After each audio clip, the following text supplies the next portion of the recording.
Hello, Internet. Thanks for stopping by. Today we're going to be looking at the Atari Classic Haunted House. No, not that haunted house. We'll be talking about the 2010 sequel that came out for the Wii. Now, fair warning ahead of time here.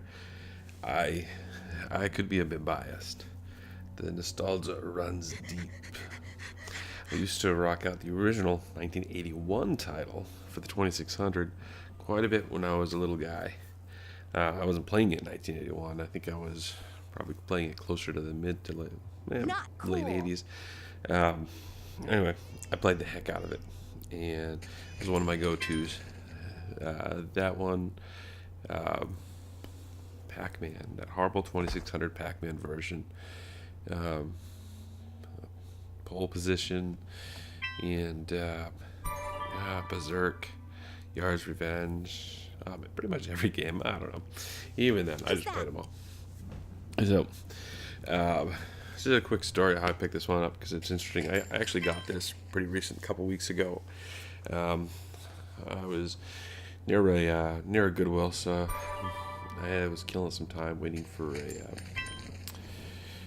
someone to come back from a lunch, and I said, well, I'll just hit the Goodwill and I'll do a quick run, see if they've got anything neat. I ended up picking up a couple games. I picked up I can't remember what the other one was now. Pac-Man game, Pac-Man Party, I think is what I picked up, and also a Haunted House.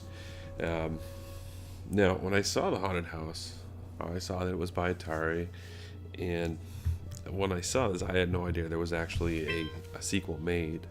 I didn't know this was a thing. But when I saw it, I was like, oh, could this be? Is it? And I was thinking it was probably just kind of you know when big movie companies come out with a movie, there's another movie company that will come out with the same movie, like Armageddon, Deep Impact, that sort of thing. I thought this was kind of the same thing. I don't know what time frame, I can't really recall, but there was Monster House came out. Disney had released a Haunted House game. There was a few Haunted House games that had come out. I don't really recall if they were all in the same time frame or not. But my first thought was, this is probably just an answer to that. Hey, there's some kind of bandwagon we can jump on, make a ton of money. That's what I thought it was. I didn't think this was actually a sequel. But I was pleasantly surprised. So, it is a sequel. So that is just a quick story. Killing time, picked it up real cheap. Thought it could have been, assumed it was something else. Turned out it was what it was, which was awesome. What was that? For me, not for everybody. Not awesome for everybody. All right. That's sort of out of the way. Genre, what kind of game is this? Well, this is a survival horror game. Going back to referencing the 1981 game, that was one of the first survival horror games that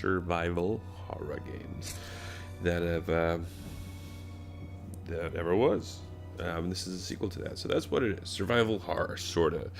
It's about as simple and straightforward as one could anticipate. The gameplay itself is eerily similar to the original game. It's top-down view as you explore a haunted mansion. You search to collect items, unlock doors while avoiding enemies.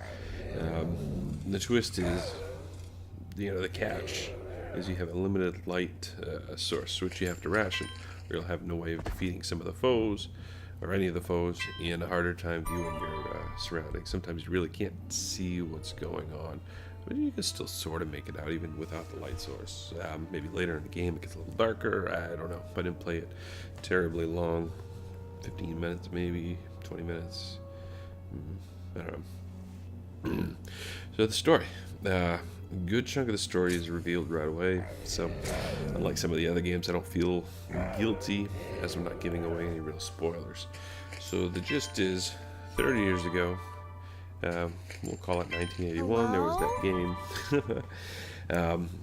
So at the end of that game, I guess, is when this happened. So this is kind of like a post-game wrap-up credit, prequel sort of thing happening here. So anyway, 30 years ago, the original game finishes, wraps up. You're sitting around, grandfather's telling you some stories. Boop, lights go out, he's gone, he disappears. No trace, nada. That's it, he's gone. Now, today, you find a note with no story where it came from. It's just there. So clearly, what it's written, the answers that you seek lie in our graves. Which, of course, means to go find your grandfather, you need to go to the old haunted mansion and, I guess, look around. Not sure how that means that. I guess the guy who owned the original mansion, which is where you're going to, by the way. This is the same mansion from the first game. His last name is Graves, so there's the connection. The cutscene that tells you this. They're really bad at telling a story. I don't know if it's a lost in translation thing or if it's intentionally bad, but it's goofy, and there's not really any connection anywhere. It just seems like, oh, lights went out, lights came back, grandfather's gone. Oh well, 30 years later, here's a note that showed up. Yeah, let's go find it. It's very strange. So that's the story. It's stupid. It's simple. Nothing amazing. It's not a real story-driven. I guess it is kind of story-driven, but it's not a great story. So how does the game look? The opening cutscene, despite the bad storytelling, has some pretty cool hand-drawn watercoloring, or it looks like it's hand-drawn watercolors anyway. It was nice. That actually stood out to me, where the story just seemed goofy. The art was kind of cool. Going back to what I was saying, I didn't realize this was a sequel until I actually started playing it. Hello? I hoped it was. I didn't realize it, though. So once I started playing it, once the cutscene was done, the real gameplay started, and you're in the mansion, start in the dark, and just like in the original, you're just a set of floating eyes. Boom. Hits me right in the childhood. In a good way. To me, nostalgia-wise, immediately the game is amazing. Just because of that. Just that one thing. Tearing up thinking about it. Oh, so good. Anyway, Hello? the graphics, they're clean, they're crisp. It's got pretty good colors that pop out. Nice colors that pop out at you when you do have a light source on. Of course, when you don't, it's dark and they get a bit muted. And it's got a little bit of a goofy cartoon style to it. There are 3 overhead graphics. I mean, it plays out on a 2D plane, but everything's rendered 3D. Just saying that in case you're either not watching the video or not to confuse it with the cutscene, which was not 3D, and that's all. Anyway, nothing stands out as amazing. It's well done. I wish there was a more character animation. Where it's kind of got a goofy animation to it to begin with, or characterized style here. Some neat animations. There were opportunities, but they didn't take them with this. Some of the enemies, the rats, for example, you get rats and ghosts and some enemies, and the rats just kind of, there is some movement, but they sort of just float. They move so fast you don't notice anything. So there could have been more done here, I think. Frame rate's excellent. No worries there. Is so anybody there? Nothing bad, but nothing really stand out here. It does what it needs to do. And speaking of doing what it needs to do, that's what the audio does. Nothing bad again with the audio. Everything is alright. Nothing stands out. Not a music track we're putting on the old playlist. Do things too. And the effects and everything, like the sound effects, and, they're alright. They do what they need to do. Nothing exciting here, but nothing bad. How do the controls work out? Well, being a Wii game, you'd expect a range of controller options beyond useful. But no.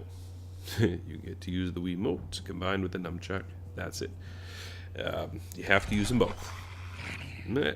That's all right. The controls, they're beyond simple, and I think this could have gone away with just using the Wiimote on its own, but it did not. Don't know why exactly.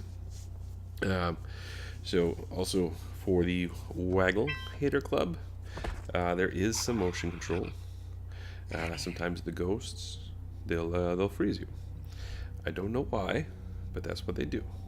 To unfreeze, you need to shake that remote or Wiimote. That's it. Shake it. You unfreeze. Boom. That's the only motion control utilized. It's sort of silly. You could have easily have got away with button mashing or spin around on the D-pad or the analog stick. I don't know why this is the catch. I guess had to jump on the Waggle bandwagon here. So the controls are crazy easy to learn. They're accurate. There's no complaints here. But again, there's nothing groundbreaking. Really simple controls. Very accessible, which is nice. But yeah, nothing really stand out there either. And again, I didn't have any trouble with them. I just did think, they're all right. Now, you can either play as the brother or the sister, in this case, but only one of them, which leaves you by yourself in the big, scary mansion. But wait, there's more. There is a multiplayer mode. Seems a little odd. A sequel to a 2600 game, a horror game that has co-op couch. Top of my head, I can't think of any other ones that do. So this plays the same as single player, but with a buddy. And something even cooler beyond that. So this is like the standout thing. This is pretty cool. Even cooler, when you select multiplayer, you can take off from your save file on the single player mode. Sweet. So, example. You're searching the mansion, doing things all by yourself. Got no friends over, whatever. Anyway, you get through the game pretty far, you save it. Then you got a buddy who wants to come over, and he's like, "Hey, let's play Wii Sports." You're like, "Nah. I got this sweet horror survival game we want to play." And he's like, "Oh, sweet, I guess." And then you load it up, but you don't need to start from the beginning. No. You can skip all that learning curve and jump right into a multiplayer game on your single-player campaign. So, anyway, it's kind of cool because as simple as as simple of a game as it is, it's not something you really want to, I wouldn't say there's a ton of replay value here. So replaying would become pretty boring. In this way, you can just pop on a friend and not have to start over. So I don't know, that's probably the coolest standout feature. I wish more games would do that. So that's really all there is to talk about, I guess. So what are my thoughts? Is it a good game? Yeah. What did others think about it? It received pretty average reviews, which I get. I understand that. Outside of nostalgia, so if you've never played the original and you go to play this, well, it's not a bad game. It's not a memorable game. It's not one that's going to stick with you that I would feel. Like for me, I have those warm fuzzies in my tummy for this game, being old, and I played this game way back when it was, it wasn't relevant, but considering it was probably 7 years after it came out that I was playing it, but regardless, it is what it is. I had the nostalgia fuzzies. It is a decent game. It's not a broken game. Plays well. It's smooth. Nothing takes you out of the moment. Can get repetitive and a bit boring. For a lot of players, there's not going to be much of a challenge here. Thankfully, what you can do, potentially saving the game, is a couple things. It's not a long game, first of all. However, game does offer 3 levels of difficulty, and I recommend just about every gamer to just shoot it right up to the hardest level from the get-go. Otherwise, you're not going to see a challenge here. And if you're watching the video, believe it or not, that's on the intermediate setting. So, who's the game for? I think there's two camps here, two schools of thought. One being gamers like myself, who like to harken back to the olden days, and then young new players. Throw it on easy, let them roam. You know, you put it on 2-player for game you can bond over, while offering them a little bit of guidance. You don't have to be a backseat player sitting on the couch, just telling them what to do, you know, or how to do things. I'd go as far as saying, I bet you a 4-year-old could pick this game up and play it with a little bit of, you know, a little bit of help. So is it worth it? I found my copy complete with the manual, believe it or not, for $2. So for me, you know, I couldn't say no. And of course, then once I turned it on, I saw the pair of eyes. Boom, the waves of memories and feelings that poured over me. It was absolutely worth it. And no doubt in a few years, my kiddo will take her hand at this game as well. Possibly the 2600. I need to go through, speaking of that, my 2600 collection and see if I have a copy of Haunted House, because if I don't, I need to get one. Which this game made me remember. Anyway, loose. This game's averaging $5. Complete in box, closer to $7. Both pretty cheap.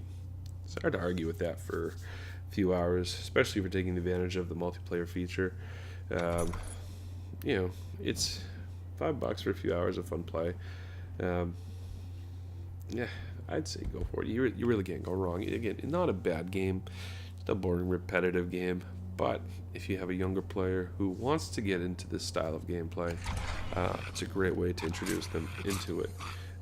Story aside, not being amazing, meh. So yeah, $5, $7, I'd say do it. It's not a bad game. But if you're an advanced player or a not an advanced, no, you don't have to be an advanced player. If you like a lot of excitement in your game, a lot of action, this game is not for you. So again, nostalgic, yes. And if you're a younger player, yes. Other than that, it's a roll of the dice. So thank you, Internet, for listening to me ramble on and mumble. And have a great day. Happy interneting.